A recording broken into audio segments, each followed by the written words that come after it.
제가 그 현역으로 복무할 때에 그 육군본부에서 이제 해외 군사 외교 업무를 담당을 했었습니다. 여러 가지 일 중에 하나였는데, 제가 이스라엘 국방부를 방문해서 그 이스라엘의 군종활동의 효시가 성경이잖아요. 역대기에 나오는 성가대를 앞세워 전쟁에 나갔던 그 전통을 이어받아서 이스라엘이 가장 먼저 군종활동을 했다, 이렇게 군종의 역사에 나와요. 그래서 이스라엘은 군종활동을 어떻게 하는가? 이스라엘에는 군목이 없고요, 전부 랍비입니다. 랍비. 한 150명 정도의 랍비가 있는데 어떻게 활동하는가 이제 보려고 공식적으로 방문을 해서 국방부와 여러 그 부대들을 다니면서 만나고 이렇게 견학을 한 적이 있어요. 그거에 대한 답으로 이스라엘 군종감이 역사상 처음으로 한국을 방문했습니다. 그래서 이분이 한 일주일 정도 제가 이분 에스코트하고 포럼도 하고 쭉 이제 일정을 마친 다음에 인사를 하는데 저한테 히브리어 구약 성경책을 이렇게 주더라고요. 저 개인에게 준 게 아니고 육군본부 군종감실에 이제 기증하는 거죠. 근데 그 앞에서 뭐라고 썼냐면 See you in 예루살렘 이렇게 쓴 거예요. 예루살렘에서 만납시다. 오늘 설교 제목이죠. 그래서 제가 이제 여쭤봤어요. 왜 예루살렘에서 만나자고 썼어요? 그랬더니 유대인들은 헤어질 때 그렇게 인사한대요. 예루살렘에서 다시 만나자 이렇게 인사한대요. 그 장면 한번 보여드릴게요. 사진이 준비가 저분이 랍비예요. 꽤 그럴싸하게 보이시죠? 칩 라바이라고 그래서 랍비 중에 최고입니다. 그리고 별 2개입니다. 이스라엘은 4스타가 없어요. 3스타가 최고 계급인데 저분이 이스라엘 계급으로는 별 1고 한국 계급으로는 별이 2개. 그렇게 국제적으로 인정합니다. 저 가운데 있는 사람이 저예요. 보이시죠? 네. 저분이 음식도 꼭 유대 정결예법에 맞는 것만 드세요. 우리랑 같이 밥 안 먹었습니다. 저분이 가시면서 이제 마지막으로 주신 말씀이 예루살렘에서 만납시다. 예, 됐습니다.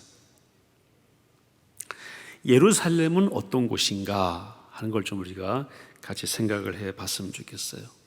여부수라고 하는 지명이었고 거기 사는 사람들을 여부수 사람들이라고 되어 있고 아마 이번 주 다락방에 잠깐 나올 겁니다. 거기를 다윗이 이제 점령을 하고 그걸 확대하면서 시온성이라고 하는 걸 접수하고 다윗성으로 이름을 고치면서 그게 계속 확장되면서 예루살렘 나중에 성이 되죠. 그래서 예루살렘은 다윗이 왕이 되고 나서 7년 동안은 헤브론에서 다스리고 헤브론 33년은 바로 여기 예루살렘에서 다스리게 되어서 이때부터 예루살렘이 이스라엘의 뭐가 됐습니까? 수도가 되었습니다. 아마 역사상 가장 오랫동안 수도로 존재하는 곳이 예루살렘일 거예요. 3,000년 이상이죠.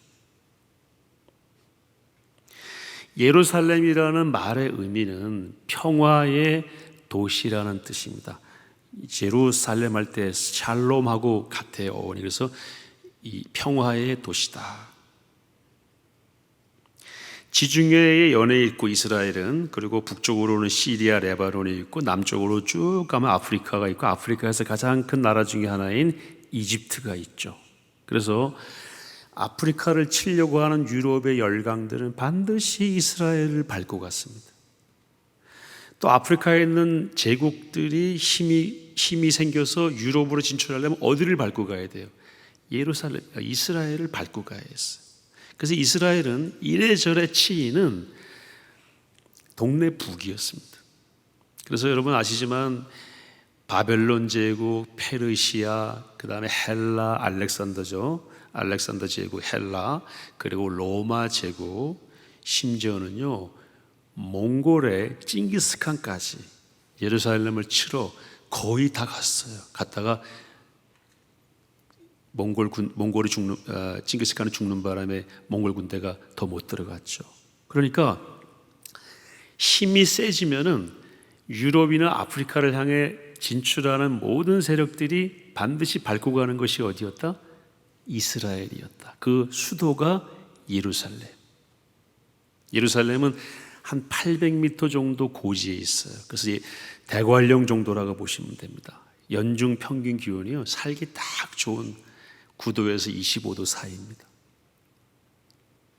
그리고 좋은 샘이 2개가 있고 아주 푸르른 도시, 그리고 높은 곳에 있기 때문에 고지잖아요. 고지이기 때문에 적들이 오기 어렵고 천혜의 요새 같은 곳이 예루살렘.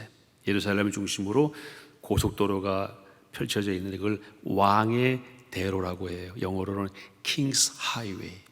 그 도로가 지나는 중심에 예루살렘이 있어요. 예루살렘을 정복해야 이스라엘을 정복했다라고 말할 수 있는 그 도시가 예루살렘. 게다가 중앙성소라고 하는 뭐가 있었습니까? 성전이 있었고, 성전이 있는 그 자리는 아브라함이 누구를 바쳤던 자리죠? 이삭을 바쳤던 모리아 산에 있는 바로 거기가 성전 자리예요. 그리고 유대교와 기독교와 이슬람 모든 종교들이 거기를 가장 중요한 곳으로 삼고 있는, 서로 갖고 싶어하는 그 도시가 예루살렘. 그래서 뭐가 끊이지 않습니까? 분쟁이 끊이지 않죠. 예루살렘은 테러가 가장 많은 도시입니다. 지금도 서로 차지하려고. 그리고 특히 성전으로 가는 시내버스 번호가 있어요. 그 번호 뒤로는 승용차가 잘 붙질 않아요. 왜냐하면 그 버스가 테러가 가장 많습니다. 왜냐하면 성전으로 가는 버스에 정통 유대인이 많이 타고 있고, 정통 유대인을 한 명이라도 더 죽이려고 하는 것이 이슬람 테러리스트의 목표이기 때문에, 그래서 유학생들도 그 버스가 지나가면 멀리 떨어져 따라갑니다. 카페, 식당, 모든 종업원이 권총을 차고 있는, 그래서 평화의 도시이지만 역설적으로 평화롭지 못한 도시, 평화롭고 싶어하는 도시가 예루살렘이에요. 제가 자료를 찾아보니까 1958년에 이집트와 시리아가요 엄청 떨어져 있거든요. 떨어져 있는 두 나라가 아랍연합국이라고 하는 새로운 국명으로 통합을 하려고 그랬대요. 근데 제가 자세히는 못 봤지만 그 가운데 뭐가 있냐면 예루살렘, 이스라엘이 있어요. 이스라엘을 통제하려고 아마 두 나라가 통합하려고 그러지 않았을까, 그런 생각이 들었습니다. 그 정도로 지금도 이 예루살렘, 이스라엘은 공격의 대상이고 많은 사람들이 주변에서 엿보고 있는 그런 땅이다. 하나의 예로 말씀드리면, 예루살렘의 성벽이 있잖아요. 성벽에 지금 무너지지 않고 남아있는 성벽이 여러분 알고 계시는 통곡의 벽입니다. 통곡의 벽에서는 아랍 사람들하고 유대인들이 첨예하게 대립하고 있어요. 그래서 이스라엘 예루살렘에서 뭐가 분쟁이 일어났다 하면 거기서 시작이 됐다라고 보시면 거의 맞습니다. 그래서 CNN이 24시간 고기를 비춰주는 그 TV 카메라를 설치해 놓고 있어요. 그 장면을 놓치지 않기 위해, 세계적인 역사적인 장면을 안 놓치려고, 분쟁이 시작되는 장면을 안 놓치려고 거기다가 카메라를 24시간 설치해 놓을 정도로 예루살렘은 중요한 분쟁과 또 전쟁의 발원지가 될 가능성이 높은 그런 곳이 바로 예루살렘입니다. 우리나라로 치면은요, 백령도 같은 곳이에요. 제가 백령도를 가보니까 백령도, 대청도, 연평도를 뺏겼으면 인천 이 남쪽으로는요 거의 지금과 같은 활동을 할 수 없고, 인천공항 어림도 없습니다. 그러니까 예루살렘 뺏기면 사실은 다 뺏긴다고 보시면 됩니다. 느헤미야가 이제 예루살렘 성을 재건을 했죠. 그리고 종교개혁을 했어요. 에스라와 더불어서. 이제 거기 거주할 사람을 배정을 해야 되는 그런 장면이 오늘 우리가 읽은 본문의 말씀입니다. 누구를 거주하게 할 것인가? 자, 1절에 보시면 백성의 지도자들은 어디에 거주했습니까? 예루살렘에 거주하였고, 첫 번째는 지도자들이 예루살렘에 거주했다. 두 번째는 남은 백성 가운데 제비를 뽑아서 얼마? 10분의 1입니다. 10분의 1은 예루살렘에 거주하고 나머지는 자기들 성으로 내려보냈어요. 그리고 나머지 또 세 번째는 자원하는 사람을 불러서 예루살렘에 거주하게 했습니다. 자, 그러니까 제가 쭉 예루살렘에 대해 설명드린 대로 예루살렘은 어떤 곳입니까? 이름은 평화의 도시이지만 굉장히 위험하고 전투와 전쟁 가능성이 가장 높은 도시가 예루살렘입니다. 여러분이 만약에 이스라엘과 싸우는 전략가라고 하면은 먼저 어디를 점령해야 됩니까? 예루살렘을 점령해야 돼요. 거기에 산다는 것은요, 그 모든 위협을 감당하고 그 성을 뭐 한다는 것입니까? 지킨다는 것이고, 그 성을 지킨다는 것은 이스라엘을 지킨다는 것을 의미합니다. 그 일을 할 사람이 누구냐? 지금 뽑는 장면이에요. 첫 번째는 누구라고요? 지도자들. 두 번째는 제비 뽑아서 10분의 1.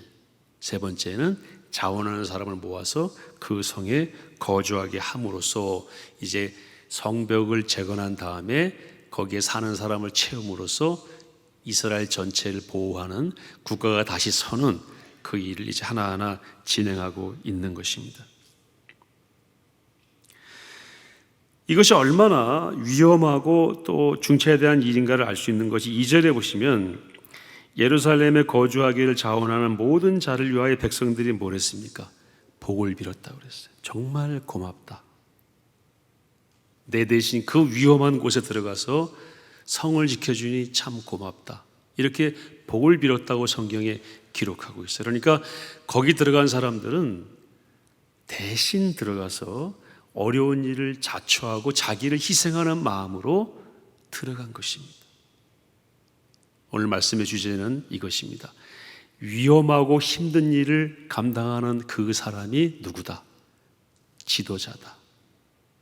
지도자는 다른 사람들을 위해서 어렵고 힘든 일을 자원해서 또는 기꺼이 감당하는 사람이어야 한다. 오늘 이 본당에서 어려운 일이 발생하면 가장 늦게 이곳을 탈출해야 될 사람은 누굴까요? 접니다. 다 내보내드리고, 그리고 이승범 목사님이 제 앞에 나가시고 안 된다고 그럴 거나 안 돼. 제가 그건 허락할 수 없습니다. 먼저 나가시라고. 맨 마지막에 제가 나가면 나가고 못 나가면 못 나가고, 그런 마음으로 있어야 뭐가 되는 겁니까? 책임자가 되고 지도자가 되는 것입니다. 그러니까 복을 빌어주는 거예요. 정말 고맙다. 저분 잘 됐으면 좋겠다. 그 일 잘 감당했으면 좋겠다. 여러분, 오늘날 우리 사회는요, 지도자가 되고 싶어하는 사람은 참 많은데 지도자가 감당해야 될 희생을 하고자 하는 사람은 그만큼 많지 않은 것 같아요. 굉장히 큰 문제입니다. 저는 이것의 요인 중에 하나가 유교적인, 전근대적인 유교적 전통이라고 그럴까요? 아니면 유교적인 마인드.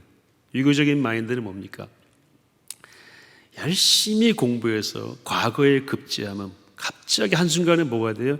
지배자가 되는 겁니다. 힘든 일은 끝이에요. 그래서 우리 어릴 때 저희도 그런 얘기 많이 들었지만은 영화에 보면 나오잖아요. 집 팔고 논 팔고 소 팔아서 공부시켜요. 왜요? 네가 뭐만 되면은 너는 이제 팔자 고치는 거고 거기서 끝난다. 모든 사람이 너의 말을 들을 것이다. 너는 이제 힘든 일 안 해도 된다. 그 한 번으로 성경에서 말하는 지도자, 유교적인 전통이 아니라 성경에서 말하는 지도자는 뭡니까? 지도자는 열심히 공부하고 일해서 많은 걸 갖춘 다음에는 기꺼이 그 모든 것을 가지고 자원하는 마음으로 다른 사람을 뭐 하는 것입니까? 섬길 때에만 지도자다. 가진 자, 높은 자와 지도자는 다른 것입니다.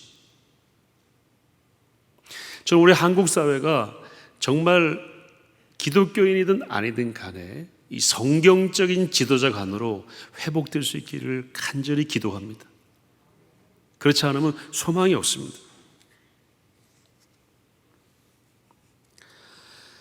제가 한때 그 철도고등학교라고 하는 데를 다닌 적이 있어요. 잠깐 다니다가 도저히 적성이 안 맞아가지고 그만두기를 했는데 용산에 있었고, 최근에 보니까 용산에 다시 그 학교가 왔더라고요. 그 국립입니다. 시골에서 공부하기 서울로 공부하러 가고 싶은 사람들은 거기 많이 갔죠. 제가 한 3개월 다녔으니까 사실 잘 몰라요. 다니다가 말았죠. 근데 제가 기억에 남는 몇 장면 가운데 하나가 그 선생님이 이렇게 말씀하신 게 지금도 선명히 기억나요. 여러분, 만약에 학교 졸업하고 철도 직원으로 근무하게 될 때에 철도 사고를 경험하게 될 거다. 사고를 당한다는 게 아니고, 제가 그때 제가 있었던 과가 그 영무 담당하는 과였어요. 그러니까 기계과, 운항과, 전기과 이렇게 있었는데, 저는 그 표 팔고 계산하는 거, 그게 제일 편하다고 거기로 갔는데, 거기 하는 사람들이 주로 하는 일이 사고 나면 역사 내에 사고 수습하는 거래요. 그래서 그걸 가르쳐 주는데, 사람이 철도에 치이면은요 정말 비참합니다. 저 치인 거 봤어요, 한번. 선생님 말씀하시기를 사고가 나면 빨리 제일 먼저 현장으로 달려가라. 그래서 달려가야 되는구나. 그때 17살에 뭘 알겠습니까? 달려가서 이제 왜 빨리 달려가야 되느냐고 말씀하시니까 그 뒤에 이유를 말씀하시는데, 사람이 철도에 치이면은 형체가 너무 어마어마하게 손상이 돼 있으니까 너희들은 가서 제일 깨끗한 데를 먼저 딱 잡고 있으라고 그러더라고요. 그리고 그 다음 오는 사람들은 흉측한 데를 잡을 수밖에 없다. 그러니까 빨리 가는 이유는 뭐예요? 너 편하라고 가라는 거예요. 그 요령을 가르쳐 주시는 거예요. 제가 지금도 그게 기억에 남아있어요. 그 교육은 참 잘못된 교육 같다. 성경적인 교육은 어떻게 해야 됩니까?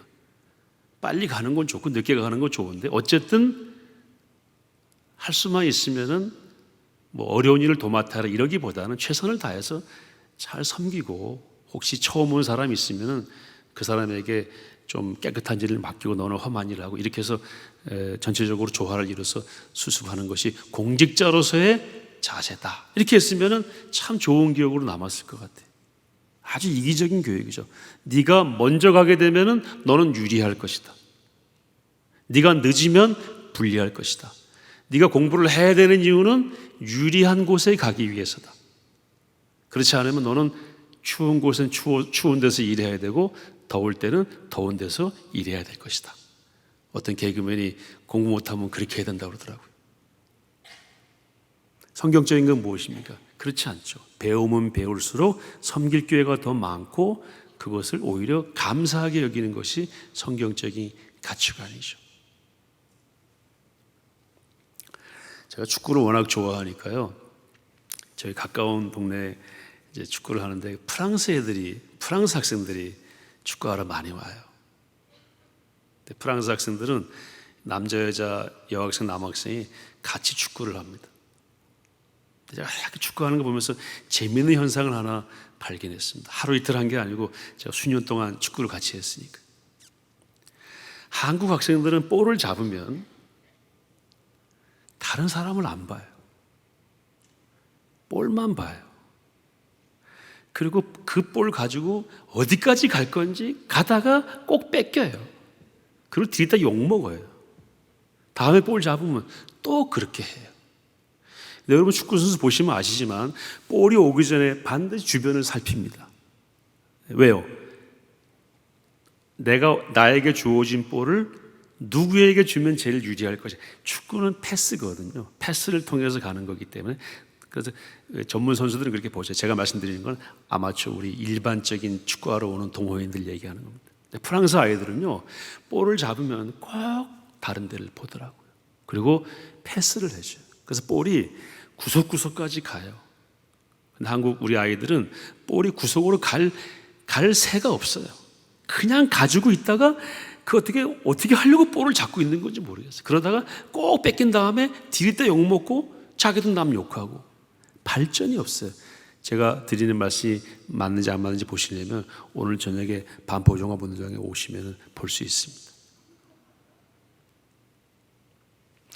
제가 오래전에 맨체스터 유나이티드 축구팀의 유소년 감독, 그러니까 초등학생, 중학생 아이들을 불러가지고 축구를 가르치는 그 맨체스터 유나이티드 팀은 영국 최고의 팀이잖아요. 거기 유소년 팀이 있어요. 감독이 아이들을 데려다 축구를 가르치는데 한국 방송국에서 이렇게 축구를 아이들이 가르치면서 뭐를 기대하는가 물었더니 감독이 의외의 말을 하더라고요. 우리는 축구를 가르치면서 유명한 선수, 탁월한 선수가 되라고 가르치는 것이 아니고 가장 중요한 첫 번째 목적은 good personality, 뭡니까? 좋은 성품을 위해서 가르친다. 뭡니까? 남을 섬기고 남과 협력하고 남을 세워주고. 여러분, 축구의 좋은 것 중에 하나가요, 축구는 골 넣은 사람도 공격 포인트 1점을 주고요, 골 넣도록 도와준 사람에게도 공격 포인트 1점을 줍니다. 도와준 사람과 골을 넣은 사람이 똑같이 칭찬받는 축구가 운동이 축구입니다. 그러니까 축구를 안 할 수 있겠어? 해야지. 이런 걸 배우는 거예요. 남을 도와주고 내가 도와줘 승리하면 모두가 좋은 거고. 우리나라 이 정치인들, 지도자들이 저는 축구를 많이 해야 한다고 생각합니다. 배워야 돼요. 제가 중학교 교재에 보니까요, 축구의 장점이 나오더라고요. 협동심을 키울 수 있다. 나밖에 모르는 거예요. 내가 지도자가 되는 이유는 무엇입니까? 지배하기 위해서. 그러면 내가 편하니까.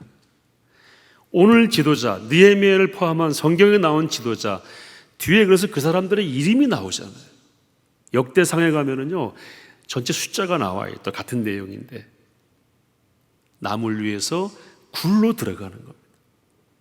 위험한 그곳에 기꺼이 들어가는 사람이 지도자인 것입니다. 거기에 머무는 사람이 지도자인 것입니다. 누가 지도자입니까? 지도자의 자리에 있는 사람이 지도자가 아니라 그런 역할을 하는 사람이 지도자인 거죠. 그래서 우리가 맨날 뭐라고 기도합니까? 지도자의 복을 달라고. 여러분들도 좋은 지도자가 되시기를 바랍니다. 어머니는 다 좋은 지도자이세요. 아버지는 다 좋은 지도자입니다. 우리를 위해서 완전히 내어주셨죠. 인도의 어떤 청년이 교회에 나갔습니다. 목사님이 설교를 하는데 하나님이 신이신데 인간이 되어서 오셨다. 그분이 예수님이시다. 이 청년이 말도 안 되는 소리, 이해도 안 되고 믿겨지지도 않고 그리고 나왔어요. 집으로 막 가는데 그 논두렁으로 쭉 사이로 집을 가는데 개미들이 나와서 막 이동을 하고 있더래요. 근데 이 사람이 섬기는 신이 있는데 그 중에 하나가 개미였어요. 인도에는 신이 한 1억 개가 넘죠. 간디도 신이에요. 부처도 신이고. 개미들이 쭉 지나가니까 또 인사를 해야 되잖아요. 그래서 아유, 신들께서 오늘 단체로 이동하시네요. 어디로 가시는지 몰라도 잘 안녕히 가시라고. 그리고 쭉 가는데 저 위에 논에서 물이 쭉 내려오는 겁니다. 놔두면 어떻게 해야 돼? 물에 잠기잖아요. 신이 물에 잠기는데 그냥 가면 되겠어요? 그래서 내가 옮겨드려야 되겠다. 그 전에 이제 말로 했어요. 저거 넘어오시라고. 저기 이제 물이 내려오니까 넘어오시라고. 그러니까 개미가 말을 들어요, 못 들어요? 못 듣죠. 그러니까 답답한 마음에 내려가서 개미들을 이제 손으로 옮기기 시작하는데 많이 터져 죽기도 해요. 너무 다급한 마음에 막 옮기면서 딱 든 생각이 뭐냐면은 내가 개미가 되면은 개미들이 내 말을 알아듣겠구나. 이제 이런 생각을 하기에 이르렀어요. 그 순간 깨달아진 게 뭡니까? 하나님이 인간의 모습으로 오신 분이 예수님이시다. 이 사실이 깨달아졌대요. 그리고 다시 교회로 와서 예수 믿었다는 얘기가 어디에 나옵니까? 전도 98 예화에 나오죠. 예수님은 어떤 분이십니까? 하나님이신데 왜 오셨습니까? 우리가 선지자도 죽이고 하나님의 사자라고 보내면 희롱하고 말씀을 폐기하고 듣지 않으니까 직접 오셔서 하늘의 말을 전하시고 구원을 완성하시고 그러시기 위해서 오신 분이 누굽니까? 예수님이잖아요. 예수님은 지도자 중에 지도자이십니다. 예수님은 어디로 들어가신 분입니까? 예루살렘 성으로 들어가신 분이에요. 여기 내가 지킨다. 너희들은 구원을 받아라. 모든 죄는 내가 담당한다. 채찍도 내가 맞겠다. 희롱과 조롱도 내가 감당하겠다. 너희들의 죄로 인한 모든 대가, 그 죄의 짐을 내가 지겠다 하고 돌아가신 분이 예수님이시고, 그러기 위해서 오신 분이 예수님이시고, 그래서 예수님은 누구십니까? 지도자의 원형이세요. 우리는 그 예수님을 믿은 예수님의 제자가 되겠다고 하는 사람들이죠. 그럼 어떻게 살아야 되겠습니까? 험하고 힘들고 어려운 곳이 있는데 의미가 있다면 그건 내가 감당하겠다. 실제적인 예로, 저 다락방은 참 문제가 많아요. 거기 순장으로 누가 가야 됩니까? 누가 가야 됩니까? 내가 가야죠. 그럼 거기는 누가 함께 가십니까? 하나님이 함께 가십니다. 아멘이시죠? 예수님이 이렇게 말씀하셨어요. 나를 보내시니가 나와 함께 하시도다. 내가 항상 그가 기뻐하는 일을 행함으로 나를 혼자 두지 아니하시느니라. 여러분, 이 믿음으로 승리하시기를 바랍니다. 가세요. 그럼 누가 함께 가십니까? 하나님이 항상 함께 하십니다.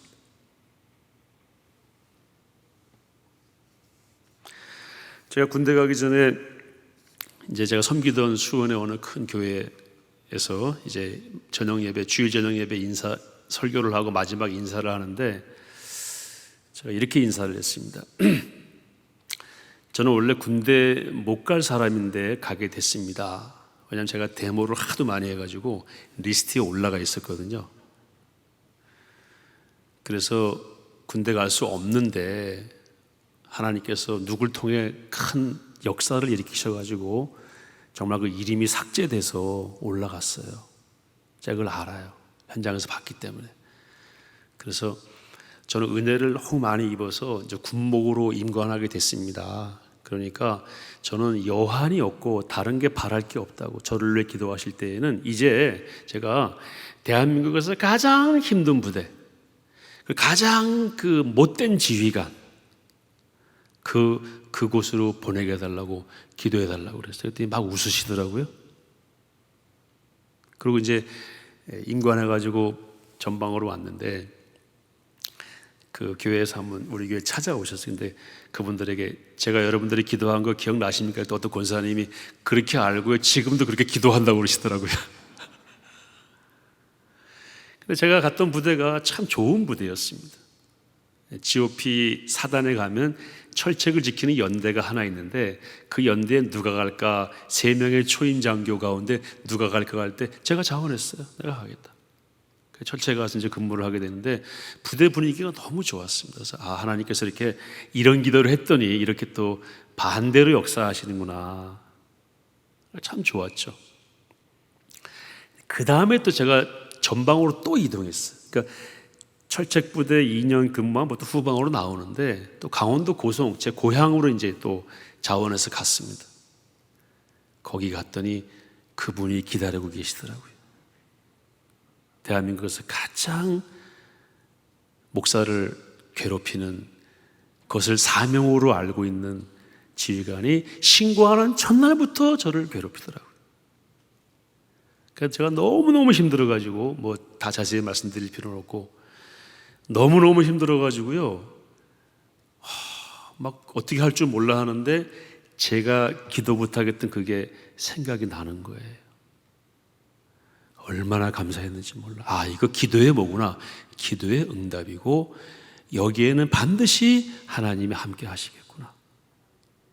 제가 운전하다가 핸들을 손으로 치면서 하나님께 감사했어요. 하나님, 이제 알겠습니다. 잘 감당하겠습니다. 저를 그렇게 괴롭히던 그 지휘관이 6개월도 안 돼서 죽었어요. 저를 괴롭히는 장면을 본 많은 간부들이 그 생각을 하는 거예요. 야, 이거 교회 믿는 사람들 한 젊은 초급 장교, 목사 이 보통이 아니구나. 여러분, 우리가 예루살렘으로 들어가면은 하나님이 함께 하십니다. 예루살렘으로 들어가기로 각오하시면요, 다른 거는 문제가 되질 않습니다. 아까 말씀드렸죠. 이스라엘 군종감은 예루살렘에서 만납시다. 그 말의 의미는 우리는 예루살렘을 지키겠다, 그런 의미가 포함되어 있어요. 그래서 유대인들은 지금도 전쟁 나면은요, 전 세계에 있다 다 조국으로 기꺼이 돌아옵니다. 뭘 지키기 위해서? 예루살렘을 지키기 위해서. 오늘 우리가 나눌 교훈은 무엇입니까? 그 예루살렘이 아니고 우리가 그리스도의 제자로서 감당해야 될, 책임져야 될 자리가 있다면, 그런 일이 있다면, 우리가 섬겨야 될 한 영혼이 있다면, 그리고 내가 인내해야 될 어떤 상황이 있다면 기꺼이 감당하겠습니다라고 하는 것이 예루살렘에서 만납시다라는 인사의 의미가 되는 것입니다. 여러분 잘 감당하셔서 우리가 비록 아까 기도하신 대로 더 멋지게, 연세는 들더라도 더 멋지게 연세 드시는 그 비결 중에 하나가 예루살렘 성으로 들어가는 것입니다. 옆에 계신 분들하고 인사하겠습니다. 예루살렘에서 만납시다.